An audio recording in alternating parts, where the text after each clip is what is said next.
Welcome back to the pre-game of one of the most important ones. I like how you paused there. It was like, pre-game. Yes, because it's really important one.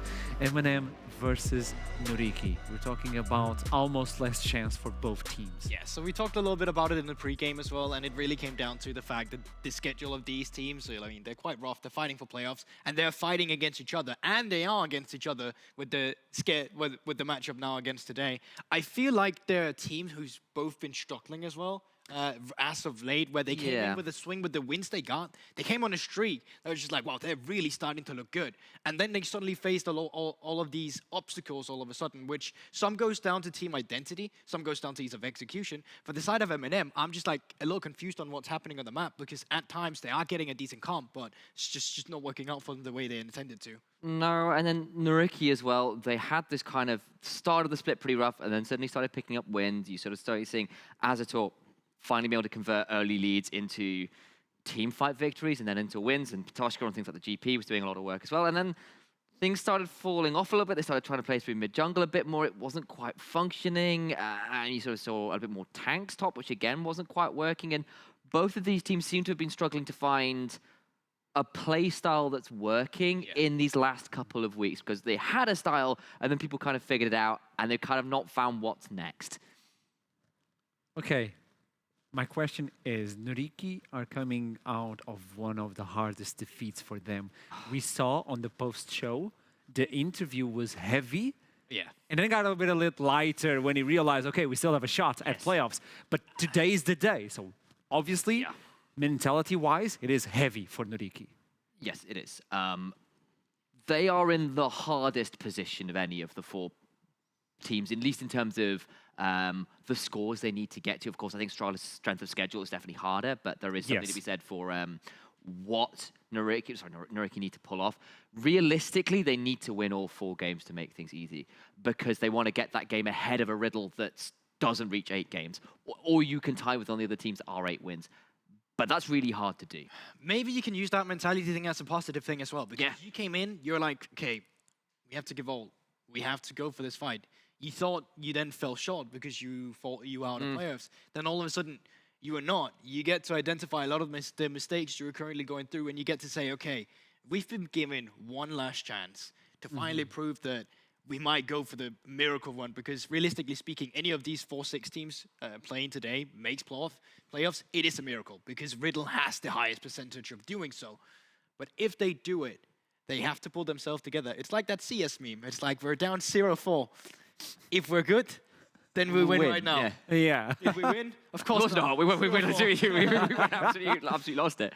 I mean, for MNM as well, right? Like, this is a team that's in a similar position, right?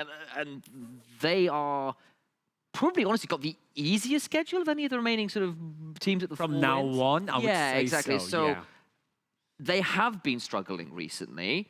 But if they can take this win against their direct competitor, they can keep moving up. And this could be the start of something. And I do want to see a little bit more out of that mid-jungle that was so good in the early split, that was pushing X7 and stuff earlier on the split. I need to see that playmaking spark come back and be effective again. Yeah, it's like as well from Kana Hecarim as well. I think that's something that was great for them when they finally had these engages where a lot of the teams so far in our region has pivoted to what most teams do at this point in the game, which is like heavy emphasis on the AD carries instead. Get that front-to-back peel, where I feel like MNM actually had a decent recipe in terms of actually coming in with a dive your backline, play these not afraid to go in. We had the action that was continuously bad against Royal Cannon, the Hecarim against Cannon as well. And so far with the picks we're seeing right now, one of them is guaranteed to come through. Now, when you go for an Aphelios span on blue, you force your enemy to either we ban Jinx now or we give it away. And if you ban Jinx now, then Cannon's Hecarim has to stay up, or Royal Cannon's Action has to stay up. Okay. So there you go. Now that the Hecarim has been taken away, surely it's just a first pick Jinx. It has to be. And I know she's not here, but we have to do it. Where is it? Look, there we it have is. to do it. There we go. Just for trouble. We got you, trouble. So there you go. Jinx B1. What do you answer this with? We got to do it. Go, Berg. I mean, like, Sure. I mean, there's got to be something here as well, because obviously Azator has been so famous for his Jinx, actually. He's been one of the things that he was looking good on was that Jinx. He was pulling out quadra kills and stuff on it. what does he have in response to kind of answer it? I was going to say, when you have banned Karma yourself on blue side, you can go for Caitlyn as well if that's something Yeah? you look for, Okay, play there you towards go. the bottom side. But they're actually going to opt in for the Varus instead. Now, Samuelak, we've just saw earlier today, I always loved this champion. He's one of the only ones we still have playing the champion. But now Assetto as well, you do have the kiting potential. You don't have the range to work around with that you do on the Jinx instead. But there still is the setup for yourself with the pick, with the CC, you get up the changes and corruptions. And you can go for the poke orientation. Yeah, exactly. instead, and then outrange the Jinx as well. So I think you still have ways of coming in with a composition that will actually outrange the Jinx.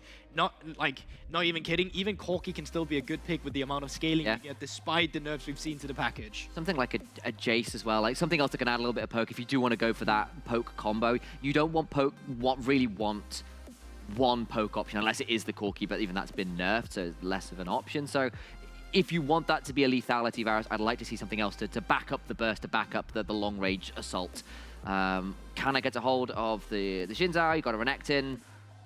Frontline and stuns basically to try and set up for a front to back. It's simple, it's straightforward. I don't hate it with this point of the game. We were talking about that on the interview. Completely. Like, okay, I go for the lethality if there's no front line. If there's a front line, instantly attack speed on hit. You probably do want something like that. And maybe that also gives you an option to go something like the Gale Force as well to try and avoid these people running at you. Do you pick the support to deal with that, well, to help Varus right now? Or do you go for something else, like the top lane? Okay, so I was thinking support in my mind. In my mind, I was thinking Thresh at this instance. I think that would give her some nice take security. Good Lantern as well. Going for Rakan as well, though, is very hard comfort from Abagnale. Yeah, We've seen him multiple times on this champion as well, where it's been... We've set up very slim win conditions for NYYRIKKI, where it's like, we don't really like your draft because it comes down to a lot of Abagnale from finding access to the backline from a flank position. But numerous times have we seen this guy been able to find a flank from a vision pocket that he set up before the tempo advantage of the enemies. Like, he's so good at this. And especially against a team that is a little bit lower down, there is potentially more room to find those gaps in the vision line, and Abagnale is really good at that. And that's the reason, like, as you're saying, the Thresh would have been nice, but nameplate on, Abagnale on Rakan is always going to be a threat. It's a bit like saying, you know, Hylissang Rakan, Hylissang Pyke, you know, they kind of have those support picks, FGG's Rel, those kind of names where you go, I don't necessarily care that it's not the most meta option when I know you can play it really, really, really well, above and beyond what you would necessarily expect as an average level from that champion. But laning phase can be very difficult when you're when you're playing Rakan with a Varus as well, because you get the counter pick now, and even though you've removed away the likes of the Leona, of the Nautilus as well, like Thresh is still fine, can flay you out of the gives the Jinx safe as well. Gives the Jinx safety. It's a good 2v2. You provide pressure against the Varus as well. You outrange, at least with auto attacks in the beginning. So I wouldn't be surprised to see that being the pickup. And then as well for MNM, you can start playing more towards top side. You can play towards bot side. It gives you a lot of options because Renekton can be doing well with low econ resources. Can even go Gargoyle Stormplate later. Same can be said for Jinx. Once you have a Thresh near you, that's great. I was just about to suggest the Gangplank was banned away, but we do know Patoshka has a love of the top lane carries. Riven into Renekton is probably not the best option because you can have the shield broken stuff, it's not great, but Fiora can definitely work. And if you're saying Varus plays weak side by himself as Abagnale's roaming around, you've got a Fiora win condition into a Renekton if you can get it ahead or get it to a couple items. It's a better option for the way NYYRIKKI play, I think, than the Cho'Gath and the Ornns and stuff we've seen more recently from Patoshka. If NYYRIKKI are going to get this win, I think this was the playstyle they had to go towards, but... Okay. Octocus with that Galio support? I was not expecting this. I was looking into the Thresh. Okay, you have a lot of people that want to dive in the back, probably get someone that can save the Jinx. No, everybody's going in. I mean, this is a huge 2v2 as well. Galio into Rakan is super Galio favored as well. So laning phase will definitely in the bot side go in MNM's favor. Do not worry about that end. I think Fiora is to me the biggest curveball coming into this because she's not very good in a group setting. Like, it's one of those things where, okay, we'll talk about this. Actually, screw my point. So, Vel'Koz is what we classify as an artillery mage, which is something you usually pick to outrange your opponents. Seraph can be classified as it. Hell, even Corki almost at this point with the rockets as well. And it's just about playing with the range. NYYRIKKI's composition, though, it's very weird. You have two champions that kind of want to go in the Rakan and the Lee. And you got two long-range champions in Vel'Koz and Varus.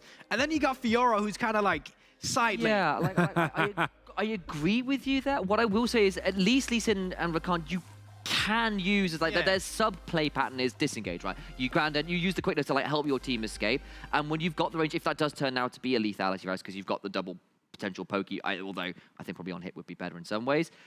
You have got an idea that I just agree is not the easiest disengage of. That is what I mean as well. I think for sure MNM has the ease of execution. You have go-in buttons. You got the Galio, you got the Vex. Like Vex paired up with Galio, super dangerous. You pair that up in terms of playing against the Varus, against Velkers, who's insanely squishy. Most of the time runs Sparry as well, just to stay safe in lane. Like, I think MNM has the tools in their kit to run NYYRIKKI over in this composition. I think NYYRIKKI is going to have a very tough time of getting this one ahead, although they do have slim win conditions. Yeah, it's really slim. Like, you have an all-in team on the other side. You have a champion that can use the playoff disintegration ray. So without further ado, it's time to send it to the casters.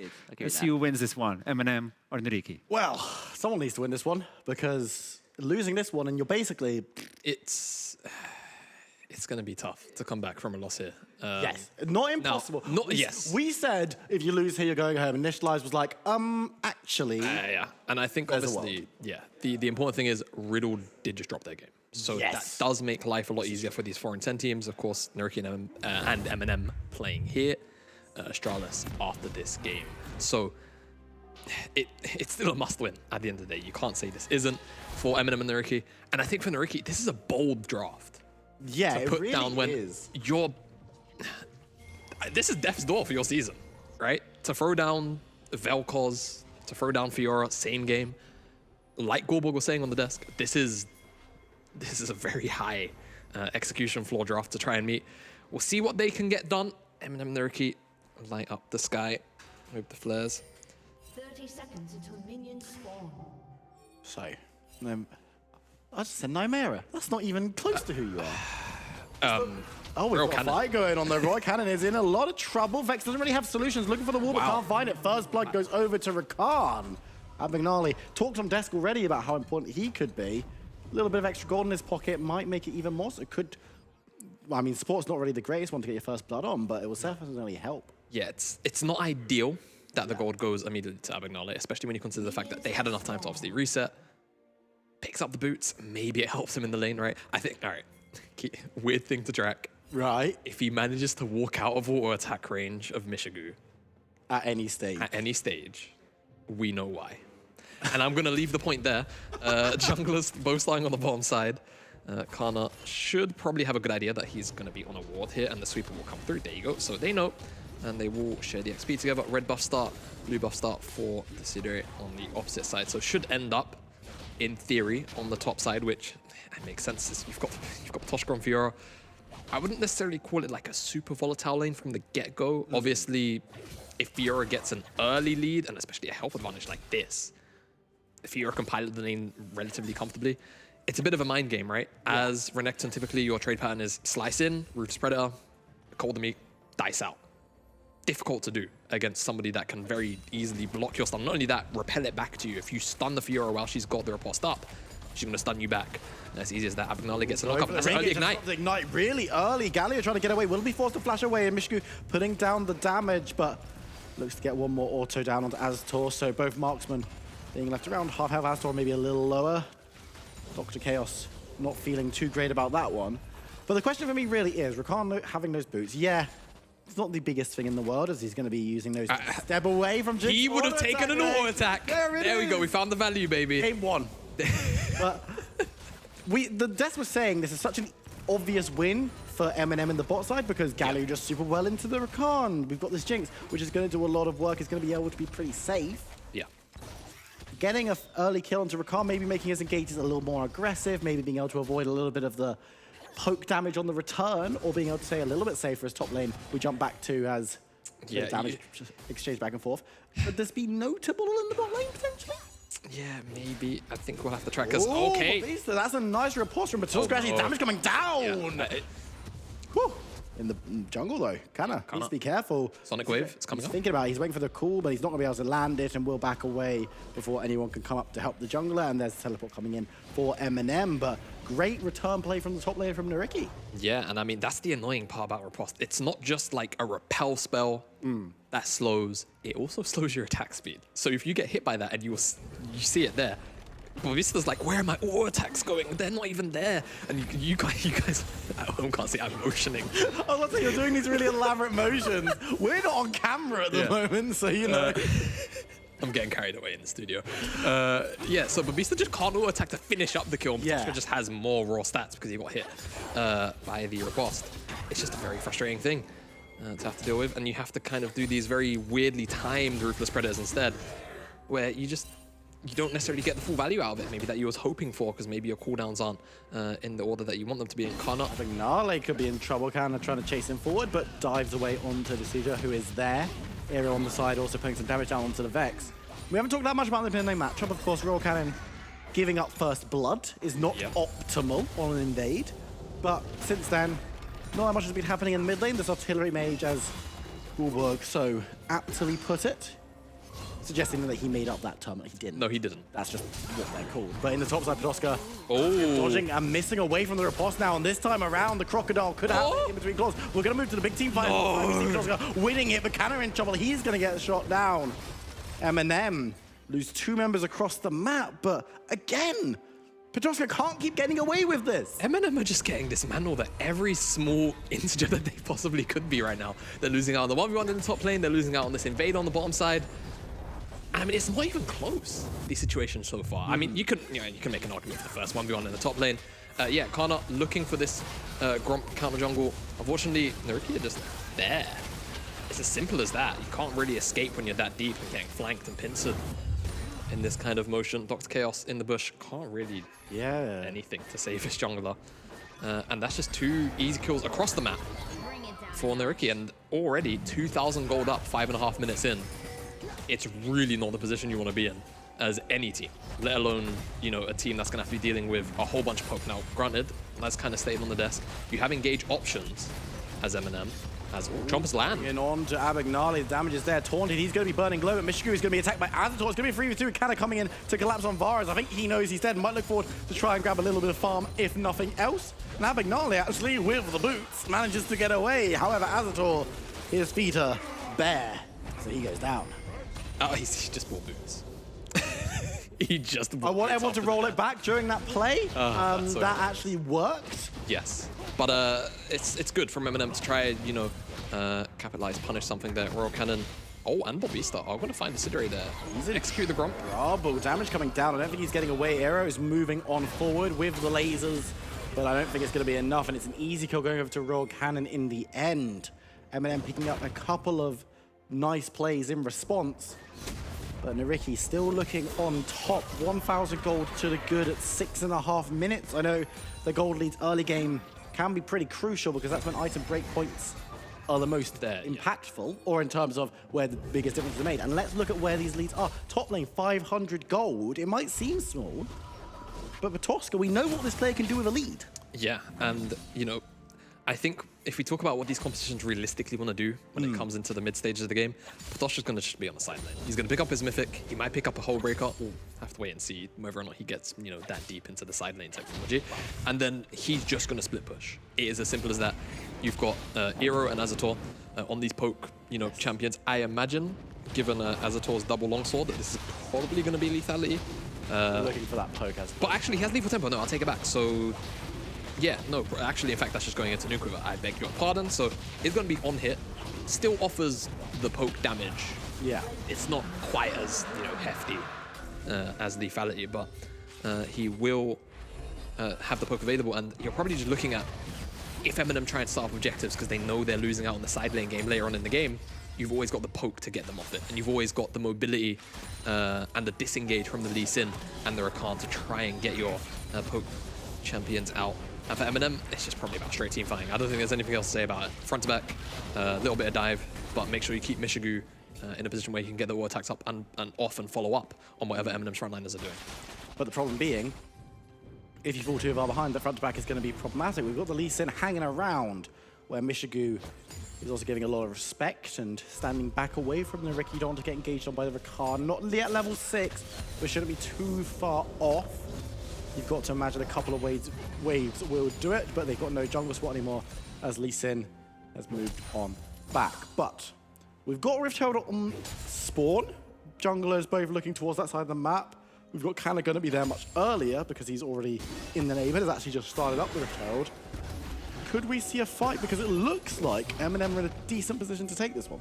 Yeah, looks like their mid lane priority seems Dr. Chaos pathing his way up as well, just to ensure that they will have Nub's advantage. And NYYRIKKI just don't really look interested in this Herald whatsoever. And Dr. Chaos even shows himself in the mid lane, says, hey, I'm the mid laner now for a couple of seconds, says, oh, Bobista. This lane is not good for him anymore. No, he's not getting the good end of any of these trades, it feels like, from start to finish. It's item advantage as well, very deadly. NYYRIKKI reading this play, Decideri on the top side. Eero already rotating up as well. Patoshka's going to take this. Yeah, he's going to go for it. Drops down the ultimate, looking for the heal. Decideri goes on through, but Canna actually surprisingly long time. The healing comes out. Canna actually getting away. As Decideri missing out on the Sonic Wave. There's the disintegration wave. It will disintegrate the Crocodile this time around as Canna... Ooh, he gets hit, but he's not going to go in. But Vex gets the kill. We're moving immediately down to the bot side because these teams don't want to let up. As Abagnale needs to be careful firing from the backline is Mishigu, but with Galio going down as those steps forward with those arrows flying, but isn't going to be able to take down the Jinx. No, but they get the Galio. They pick up the kill. I think NYYRIKKI's still just going to be happy with that trade all in all. And even on the top side, right? We look at this replay here. Connor, so much damage comes out of Patoshka. You kind of forget that Fiora is capable of doing this much damage even this early on. The knockback, great. The kick as well, pretty decent from Decideri, but MNM just kind of piloted that one to near perfection to be able to almost make their way out. Royal Cannon finds the snipe. Should he followed through on the Sonic Wave to try and flip the kill? I don't feel like he recognized that he was going to land it. To be fair, it was tip of the spear stuff, so... It's not a spear. It's a ball. You guys can't see how I'm looking at him right now. Yeah, he is not pleased with me. Very disappointed. 2 minutes until this dragon. Herald, of course, was in Kanna's hands, or Kanna's hands, rather, at the top lane. Still not yet to use it. And it seems like NYYRIKKI, they're going to just go for this this jungle camp here. Going to find this chicken camp quite comfortably. MNM know it's going on, but Kanna more interested in his wolf camp. And pan back up to the top side. This is the worry. And Bobista just can't stand toe-to-toe with Patoshka right now. Looking for the diamond, looking for the escape. Patoshka will be able to survive, sliding away with the minion wave under tower. Is this top lane done? Yeah. I looked over at Will, I was thinking about it. I was running the mental calculations. If Renekton's losing at 11 minutes into the game in this matchup, I've got a feeling it's probably done. Gold difference between the two top laners is actually not that big, but I think Patoshka on the reset should just about... Can we flip back? Okay, yeah, gonna have enough for his mythic. Looks like it's gonna be Divine Sunder. No Gold Drinker. Okay, take that back. And now I want to know whether he goes Hullbreaker. Well, this is the thing. Does he need it? Is it? No, because this is the thing. So Hullbreaker, I was having a conversation about this with, actually not even the top laner, but the information came from the player's top laner. You don't necessarily need like the stats from Hullbreaker in every side lane champion that you play. Yes. Now Hullbreaker's great at breaking the side lane towers, but it just can't play the game at this point. It's great, obviously, for the extra damage for towers, you buff the cannon groups, but the main draw for a lot of these top laners at the moment is the fact that it provides so many raw stats when isolated, especially because a lot of the bruiser items just got hit. That's one of the bigger draws, and it's why you're seeing so many Hullbreaker rushes, etc. Now, Patoshka could still build it, and considering how I'm expecting Patoshka to play on this side lane very alone like this, 24/7. A lot of trouble with Royal Cannon there, but it's good riposte. He's going to try and find his way out, cut his way out. God. But the damage is coming through. He was thinking about going into 1v1. And you know what? I think he heard you because he's thinking about it. Doesn't have any support from either lane, but there's no one else from MNM in the neighborhood. Yeah. Who actually gets away in the side, though. Galio looking for the gates. It's a 3v2 down here. Can NYYRIKKI survive as Abagnale charms and jumps? And again, another play that could have become something actually just turns into a dragon take potentially for NYYRIKKI. Canna has spotted it out but won't go in. I don't think he's he did. doing that one, but Oh, the no. looking for the dive. The damage is there, and I mean... All right. Don't even finish your sentence. I'm just going to say MNM are on a timer. Right. MNM are on a timer. What's the timer? Right now. The How timer long? is Fiora's going to take over the game very quickly on this side lane. Someone needs to match her. And what makes this worse is just about every CC that comes out of MNM is predictable. Okay. With the exception of Ruthless Predator, which even that you can kind of respond to if you kind of read movement. But even again, that's the only mind gameable CC. Yeah. I get if you want to get semantic, free talent strike off Zinzao, but that's about it. If Vector's going to fear you, it's relatively obvious. You've queued, you've given yourself the Gloom Stack. There's the visible bar. When it comes to Jinx Chompers, just QW over them. That's fine. All of Galio's kit is repostable. So right now, I don't see a feasible way for MNM to deal with this Fiora on the side lane for the foreseeable future. And he's almost, I mean, he almost 2v1 the solo laners already. So this is a pretty big problem. We'll track how far out of control Patoshka gets. For now, I feel like MNM really need to press the issue on the bottom side of the map or towards the mid lane. They just need to find some kind of avenue that they can lean on reliably, because right now, sitting 2,500 gold down, kind of across the board. I guess they currently have a lead 80 to 80 in the item department, but that could change very quickly with a reset out of Azator right here. They need to do something to give themselves something to lean on, some kind of leverage, because right now, I mean, objective bounties are procced at a 2,500 gold deficit. That should give you an idea of how far behind they are in XP, gold, everything. Exactly, yeah. That's a great indicator, because of course it's so easy to look at the top bar and go like, oh, the gold lead is this. You can look at the items, but it feels so bad for MNM right now, because in the top line, how many members of MNM do you need to pile onto this Fiora to kill her without necessarily losing a member, as that's the first bounty proc? Yeah, first bounty proc, that's going to feel nice. Well, we've already tested the 2v1 number. Didn't really work. So, 3v1?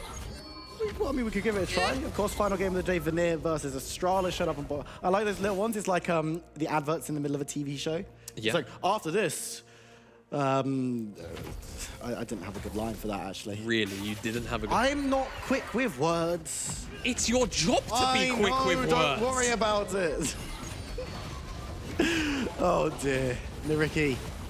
Moving down the mid lane, Fiora, of course, isn't there. Moving bot to try and deal with Mishigu, who definitely doesn't want to see Fiora anywhere near him, as Dr. Chaos dives away from the attempted knock-up from Aero. And this has kind of become the story of Patoshka, because sometimes NYYRIKKI games become the story of Patoshka.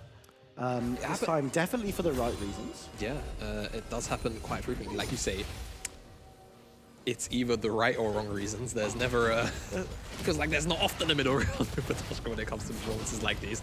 And yeah, on the Fiora, prime position to take over the game. Looks like he's going to be going into the Ravenous Hydra second. So he is really, really playing just strictly for the 1v1. He doesn't care about the towers. He knows he's going to blow them up quickly. Why play for the towers if you can just decimate whoever's in front of you anyway? With your build buff, and hell, could still go whole for like third, but at this point, if you're going Ravenous, just go for another damage item after the fact. Now, MNM, they're going to pick up the Herald, and that's another, you know, objective bounty go in their back pocket. And it is 500 gold across the team, so I think it's 100 gold per player extra. And these small little, you know, pickups are going to start to make the difference until the objective bounties do drop off.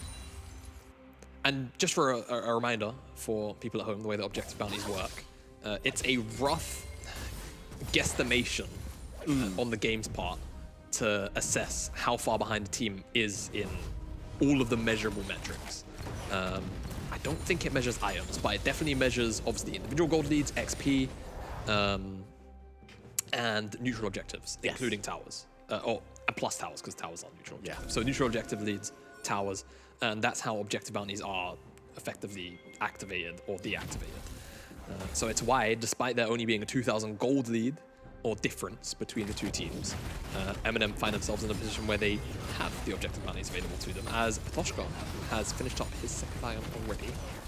Ravenous Hydra, as you mentioned, he's going to be an absolute monster, of course, with not going for that hull breaker also means that he's going to be terrifying in team fights as well, because he's not losing out on any of the value of the item. Yes. Oh no, I wanted you to finish the point. I apologize. You put your hand up and I was like, okay. So what I wanted to say, now that we're seeing these two teams sort of butt heads in the mid lane here, the theorization was NYYRIKKI wouldn't have priority on these objectives. Right now they've actually shifted away to deal with the Herald, so maybe they won't. but they have all of the poke to try and dissuade they MNM, do. whilst Fiora would be on the side lane, but they're going for something. Engage, but they can't find anything. Diving on forward is the Vex, but Raw Cannon really doesn't have that much follow-up. NYYRIKKI lose a couple of health bars, but no members. As we're going to see the re-engage coming in from Raw Cannon diving away. Lee Sin has to smite for health, which could be big around this regional objective. But now MNM, they're being poked out. That's the kill onto Vex, and now it's a full retreat. There's the second. Dr. Chaos tries to march away, won't be able to do so, goes down for the third kill of the fight. And you know what? NYYRIKKI, it almost looked bad for them until it really didn't. It really, it looked dire to start things off with. Considering dropping so low, but MNM, they're just losing health. I don't even know where the damage is coming from, to be honest with you. It's just, again, it's the range of, the Varus being able to play max range of the hours and then being able to get into range to auto attack. It's, of course, the Lifeform Disintegration rate as well on the back side of things, and Patoshka, I think, was able to riposte some kind of CC. It might have actually just been Babista again in the middle of the team fight and absolutely obliterate him. We'll get a look at it in the replay, and like I said, it didn't really start off too great. Abagnale gets chunked out, ultimate already blown, and you can see this really almost gets executed. Yeah, it's the poke that comes out from both ultimates, from Hero and Azator, and Ruthless Predator stun just means Babista doesn't really get to play the game because it's riposted straight back into his face. Dr. Chaos recognizes he's dead to right, no flash. Holds it for another day. And that's 3 dragons to NYYRIKKI. In a position where, whilst admittedly, yes, I feel like they probably would have been playing through the bottom side anyway. Varus, a bit of a lane counter to Jinx for multiple different reasons. Typically, it's towards that level 6 mark where you have a lot of all-in potential with your duo lane. It's been able to take control of the bottom side. It's just been NYYRIKKI favored. MNM haven't really had much of a say in it, whilst they were also losing heavily on the top side. MNM, they're going for the 2v1 here. And I'm going to tell you how this is going to go. Okay. Patoshka's going to murder Babista. Right. And actually, Patoshka, if he's got his thinking cap on, he's going to see he's been gloomed. So he knows that Vex is likely in the area. And it doesn't look like Royal Cannon actually has much of a clue about it, as the TP flank's going to come in. So they're looking for a fight on the top side instead. They want a 4v4. Kana could get caught out here on vision. Needs to be careful. The damage coming down is big, and it won't be a 4v4. It'll be a 3v4 with the Xin Zhao being taken out of the equation. But though Aero is in a similar predicament, will go down as Jinx with the shutdown. So they do even things up on both sides, but Aztor now putting the damage through, and that's going to be Royal Cannon's day destroyed once again. As we see Fiora moving on up, pings go down towards the Baron buff. 21 minutes into the game, NYYRIKKI have such a commanding lead. Yeah, they do, and with the mid and jungler down, it looks like it's probably going to be a feasible takedown. I don't think MNM are in any position to contest this. Mishku had to reset because he was in the wrong side of the jungle. Abagnale was chasing him out. Couldn't find him, doesn't matter. They will find the Baron, and NYYRIKKI clinging on to dear life for this potential playoff spot. Riddle dropping that game earlier does give probably a semblance of hope at the very least. For NYYRIKKI, for Astralis. After this, MNM, if they lose this, it feels doomed. It hurts. It feels, almost over at this point. So, need to see something from them, but it just feels so difficult. Looking at this game top down, who deals with Patoshka? You guys don't necessarily, as MNM, have like a very consistent way of engaging that's going to be reliable. Yes. And the issue is, even if you do find that, the Siddur is always going to be there with the kick. Abagnale is always going to be relatively in position to peel with his own CC. And, with the summoner spells up for Eero and for Azator, a lot of self-peel between them as well for the ultimate coming out from Varus to lock down any divers. So I feel like the options are just so slim for MNM. I don't even know what they can realistically do. You try to go for Patoshka, Patoshka probably just walks out. You try and team fight 5v5, 4v4, you probably just die. You try and look for picks, but again, the people that are going to be going for these, sort of dips into fog, your own fog of war, it's going to be these mobile members like Destroyer and Abagnale, and if you're not able to immediately lock them down, chain CC them, they just walk out like what we just saw there. And MNM Canada goes to half health, but they're looking towards Aero. That's a lot of damage being thrown through, but Vel'Koz can flash away. NYYRIKKI actually make it out without losing any members. Dr. Chaos looking to force something through, but will go down, and on the backside, Patoshka is tearing the team to shreds. Remember, they have the Baron buff. Can they take the base? They can crack open the base at the very least, I think, will Babista. Vel'Koz teleporting in. Yeah, Is this a call to end? I'm not too sure. 20 seconds. 10 on Dr. Chaos. I think they can do it. I think if they really push for it, they could. It's just about whether they really want to risk it. And I think given NYYRIKKI's position in the table, I think given the fact of how important this game is to keep their playoff hopes alive, they're just going to go for the 2 inhibitors, and I think this just makes the most sense. Confirm the inhibitor lockdown, go back to base. Hell, you can even just walk back. Oh, they're not going to quite get it. That recall from Abagnale super early on means the auto attacks don't come in. Patoshka walks back to the top side, and have they overstayed for this Infernal Soul now? That's the next question, because 10 seconds on that Patoshka has TP, he's going to have 4 resources, a recall, it looks like he purchased a GA. Oh, looking towards the going on. Astor over the wall doing so much damage. That's the pickup, and now NYYRIKKI are turning away from the dragon and turning towards the fight. Patoshka, we've tried 1, we've tried 2, we've tried 3. How about 4? Dives on forward, gets caught up with the CC, and will flee, but Abagnale follows through, picks up another. It's Dr. Chaos this time around, as the Cedar on the side has the kick. Mishigu will be able to match Flash for Flash, as Lee Sin actually taking a decent amount of damage, doesn't go down. Will in the end though, but I don't think it matters, as NYYRIKKI march onward. They're trying to take down as many members. The inhibitor has now been destroyed. And with this minion wave, they got one coming in bot in relatively short order. NYYRIKKI will be the ones winning this massive, massive game. Their hopes are a little bit more alive than MNM's. Although, that being said, They don't want to risk it. yeah, again, it's giving a lot of respect. Again, though, I just have to refer to the position and the stakes inside of this game. Why risk it when you can just play it slow and confirm the win? There's not any real need to try and rush a victory here. They're going to try and take another fight, potentially. Remember, Patoshka's out on the dragon trying to get soul for them, so that should be secure. Teleport coming in on side. The dragon's actually not that low, so MNM are looking to try and take this one. They've overstayed. NYYRIKKI will be able to get away. Azator dives on out, but Abagnale's gone in. They will pick up the first kill of the fight as Kana goes down as well. NYYRIKKI have continued this team fight so long. Patoshka needs to be careful. Disintegration ray is used to zone as Fjord goes back in. Can he get some damage? But Bista will get the kill before going down. And Mishigu is kiting away. Fiora chasing down. Will he have the last auto attack? Goes to Resurrect. Red team, NYYRIKKI. Red buff gets the last kill of the team fight. And you know what? This time around, I think it will be the game. NYYRIKKI don't need to play it safe anymore. There's no one to defend. Their minions have done the hard work for them. MNM, not the end of their season yet, but it's in sight. NYYRIKKI fight on, trying to get towards playoffs. Yeah, NYYRIKKI put themselves in such a strong position ahead of MNM now. And of course, Astralis yet to play their game. A much needed win. You look at the context of the table, you just have to look at it. Riddle, 7 and 8, 6th place. This now puts NYYRIKKI into 7th place, 2 wins behind them, yes, but Riddle not prone to losing games this late into the season, and especially with the schedule coming up as well.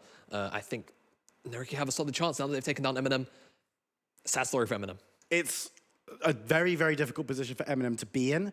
It's not over, as we've said yet, but a lot of moving pieces have to go their way, and I mean, what are the chances on it realistically happening? Well, this is the question we're going to see in the last game, because that's the first moving piece that probably has to go their way, but we're going to jump to a short break. When we come... Oh, we're not going to jump to a short break. Oh, we're not? No, we're... Hello, Jamada. Hi. Okay, I thought this is the part where we normally go. Well, do you know what? They were like, no, we've seen what the desk has been doing. Oh, now we're going to toss the break. Okay, that is completely on me. We're going to go to a short break. When we come back, Arker, unfortunately, will be here because he actually listens to production, and he's going to do a couple of interviews as well. So don't go anywhere. We'll see you in a few minutes.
And welcome back to the NLC. After a victory from NYYRIKKI versus MNM, nonetheless, we were talking about this game being so important for both teams, and it's NYYRIKKI taking up the W.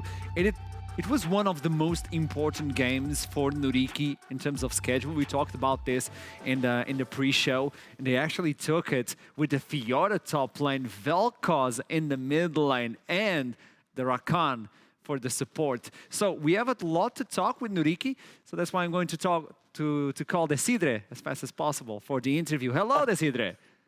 Hello. You feeling fine? Nice to see you again. Okay, nice to see you again as well. You're feeling a little bit better now. Starting is a bit bad. It's cool. I got to see you, man. Okay. Yeah, I got to see you. Yeah, there you go. Now this is the usual one. Yeah, this is slightly the usual better, background. The door is still open. We have to discuss about that, but it's cool. It's cool. It's cool. It's cool. Trouble is not here, so you feel safe. Okay, this is a major victory for you guys. This was one of the most important for you. How do you feel? Yep. Feeling pretty good. Actually, after today's game, I think we showed a lot of patience in this game, and it was really key, especially against their comp, because they had practically zero engage.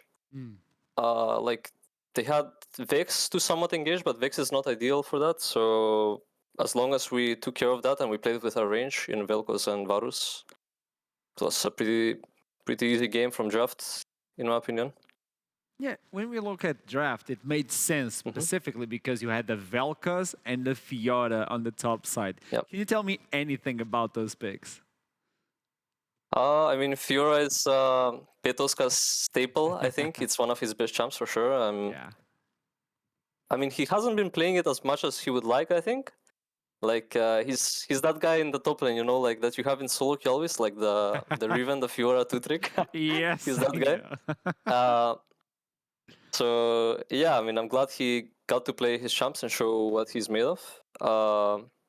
Yeah, about the Vel'Koz, like, Aero is a player that has a deep champ pool, so he will adapt to what he thinks is best. Like, and Vel'Koz was the champ that was the cherry on the top for our draft, I think. I would say so. A lot of range, a lot of poke, and allow you to do the laning phase versus Vex with no problem whatsoever. And then you in the jungle, like taking all that attention and leaving it up for the bot side as well. As the Varus went for the Gnasher's Tooth AP item instead of going for something more critical or Ginza Rage Blade, was this something pre-planned to get more magical damage into the team? I mean, Varus is a very adaptable champion, kind of like you can go on Kai'Sa a lot of builds as well, right? So if there are a lot of frontline champions on the enemy team that like to stack health, like in this game, like there was Renekton, Xin, Galio, right? So you can go for the AP build, which ups your passive a lot, and you shred them with your max % damage on W. So it's pretty good. The ratio is amazing. I like to play Varus AP, but I get flamed a lot. Okay, now that NYYRIKKI won this game, you're one step closer to those playoffs. What is the team spirit? How are you guys feeling? How can you prepare for the rest of the schedule, which is not easy, by the way? I mean, I think for the team spirit, I can say, like, for myself, this win was a huge boost for my mental health because I kind of forgot what it feels like to win. It's been a while, so yeah, I'm assuming it's the same for the rest of the guys. Like, I'll get to talk with them a bit more later, so that's a nice plus. Is there any team that you fear going for the rest of the schedule? I mean, I fear ourselves and our ability to shoot ourselves in the leg. Hey. So hopefully we don't. So okay, yeah, let's see I mean, what happens this year. Yeah, I don't know. I hope we can show our best selves and beat the teams on their best days as well. So there is nothing left to prove. And yeah, I mean, that's what I wish for the enemy and for ourselves. Love to hear that. Dude, it gives me so much joy talking with you on the interview and having that sort of personality and the mental health that you have, just as you told me. Like, from the last week to this one, I'm feeling really well to talk with you. I'm really happy. So congratulations on this game and good luck through the rest of the schedule. Yeah, thank you. I'll see you next time. I'll see you next time. It is such a pleasure when I get to talk with the players and you can feel the happiness behind the victory and the defeat as well. Like, you can get defeated and still feel happy about the game, how you actually perform on that game and what that defeat means to your team. So now looking to the other side, it's going to be Michigo. I'm going to talk with the AD carry from MNM. So, Michigo, are you there? Yes, hello, my friend. Hello, how you doing? I know it's a tough game. I know, but I heard you are on a good mood. I was like, oh, this goes so good. I feel so happy with that in mind. Of course, I mean, you know, last time I had the interview with you, you said don't give up, and I said, yeah, I will 1v9 every game. And I mean, it's as close as it gets, I guess, you know. The performance was good. Like, do you feel good with the performance that you had? Yeah, for sure. The game was pretty hard to play, especially when like the team is falling apart around you and you're playing ADC. You know, it's kind of hard to survive against, especially a Fed Fiora. But I mean, it worked out fine for sure. That is something that I wanted to talk. Looking into the composition, I see the Jinx B1. Obviously, you take away the other indicator. I forgot. Oh, Aphelios. You take the Aphelios. You get the Jinx B1. You're fine. You have the Thresh available. But instead of going for a safety net for the Jinx, you go for all-in engage and leave the Jinx on the behind, like completely alone. Was this the plan? Yeah, I mean, my positioning is so good, you know, so I don't really need the help, and I feel like it's what we play best as a team. So why not go for it, right? It is what it is. It's pretty hard to start trying new stuff now, right? So yeah, it's pretty late into the split. It is, and playoffs are getting a little bit far away from you guys. There's still a shot, a really slim one. Yeah. How's the team feeling? How's the ambience inside of the team now? But it's like, I swear, next time I will 1v9. Don't worry about it. It's playing versus some low team with a Torok as coach or something. Like, I mean, it's like the easiest W of my life. So, I mean, I don't really know like how I don't 1v9 this time. You know, I mean, NYYRIKKI is kind of hard to win, but Excel, that's pretty easy. I love it, man. I love this conversation, Michigo. Yeah. Okay, if this doesn't work, is the idea of the team looking into the next split and like, okay, we have to fix this, that. So will there be a vacation for the team? Are you guys I think everyone will be taking a long vacation. I don't know if I will be back, to be honest, but I guess we'll see. Okay. So through the last remaining games, tell me, is there any specific champion that you want to pull off that you're just not allowed because of the Jinx Aphelios? No, but I really want to play the Veigar, obviously, but people look at my solo queue and I'm not going to get to play it, so it is what it is. It is what it is, man. Okay, it is a pleasure to talk with you, and good luck on the remaining games. I gotta tell you, man, I love the performance. I like you as a player. I can see you shining inside of the Rift. Don't lose that light, man. Thank you, man. Have a good one. You too, man. There you go. This is what we need. This is what we want. Like, you can lose in the game, but still have that positivity. And, well, you can joke about it nonetheless. These teams are on the struggle to get into playoff, but there's one team that has to win it all. It is Astralis, and it is Vanir, the last game of the day. Don't miss it. Don't blink. It's going to be a good one. I'll see you soon.